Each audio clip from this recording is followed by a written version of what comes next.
Mbona maji mazito? Amna ni mepesi.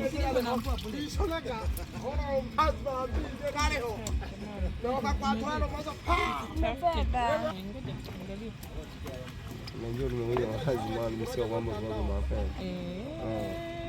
Sasa bali ya maji duara imefikia wapi jamani? Au uzalishaji ni mtindi ni mbaya kwa ndayo maoni.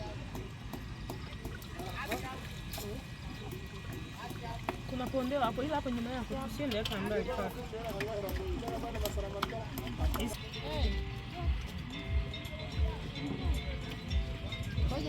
Msa ndo kwenu?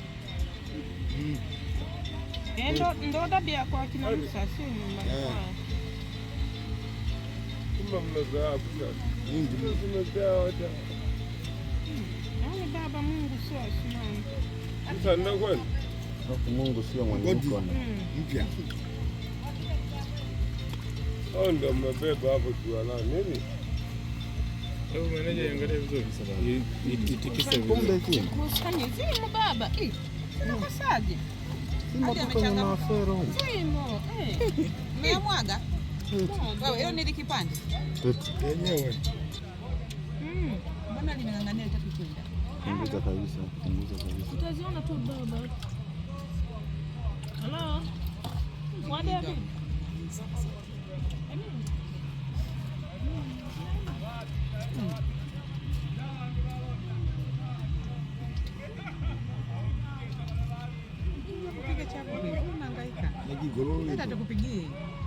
Mpigie wapi sema anafanya tu hivi.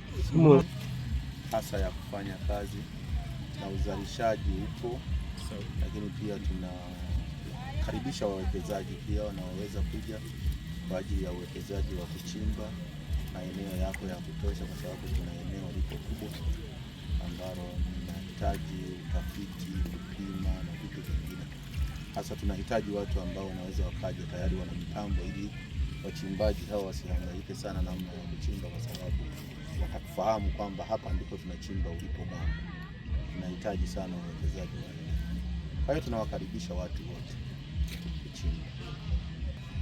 Mazingira ya mgodi yako salama, hali ya ulinzi ni nzuri kwa sababu tuna ulinzi upo, lakini pia mali zilizopo hapa ni salama, lakini ukaguzi wa maduara ni mzuri. Kwa hiyo kifupi pako salama sana, na tuna connection nzuri na vituo vya polisi na ulinzi mwingine ambao ni wa serikali wanaofahamu, wanapajua, na huwa wanakuja na wao kuangalia na kujihakikishia ulinzi uliopo. Kwa hiyo usalama wa mgodi na usalama wa watu na mali zao upo wa kutosha. Kwa hiyo tunawakaribisha sana waje kuwekeza hapa Nyerere. Okay. Serikali ya awamu ya 6 unaweza ukaitolea maoni gani kwenye upande wa madini? Serikali ya awamu ya 6 kwa upande wa madini kwa kweli imetoa fursa kubwa sana kwa wachimbaji wadogo kufanya kazi.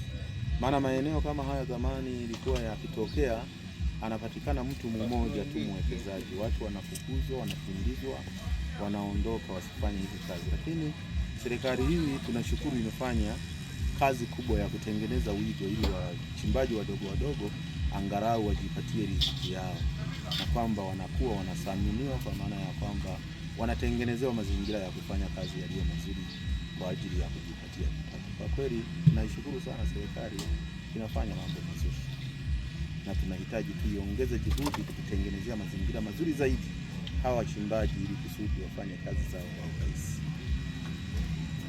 Changamoto iliyopo kwenye mgodi ni ipi? Changamoto sasa hivi iliyopo hapa mgodini, hatuna changamoto kubwa sana, kwa sababu hapa mgodini changamoto yetu ndogo sana ni kwamba mgodi wetu bado ni mchanga. Kwa hiyo inapofika wakati wa mvua tunalazimika kuufunga mgodi ili kusudi tusije tukaonekana kuwa na changamoto au kulinda usalama wa watu.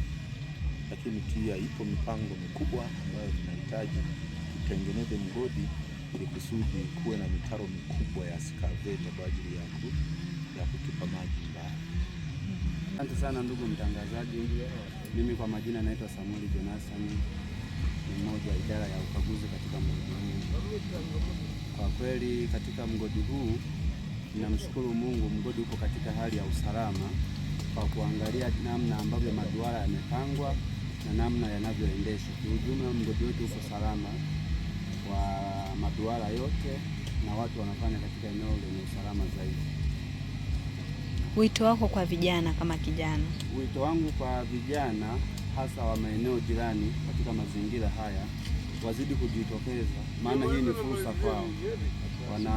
Wanatakiwa kujitokeza kwa nguvu zao, waje kushiriki katika kujitafutia riziki, maana hii ni fursa ambayo imekuja karibu, hasa katika maeneo haya ya Nyavyei. Ni fursa nzuri kwa vijana na napenda kutoa wito kwamba tujitokeze, tutumie fursa hii kwa ajili ya kuinua kipato cha maisha yetu, maana hii ni neema imekuja karibu yetu, basi tuitumie kama vijana wa hapa kutusogeza kimaisha.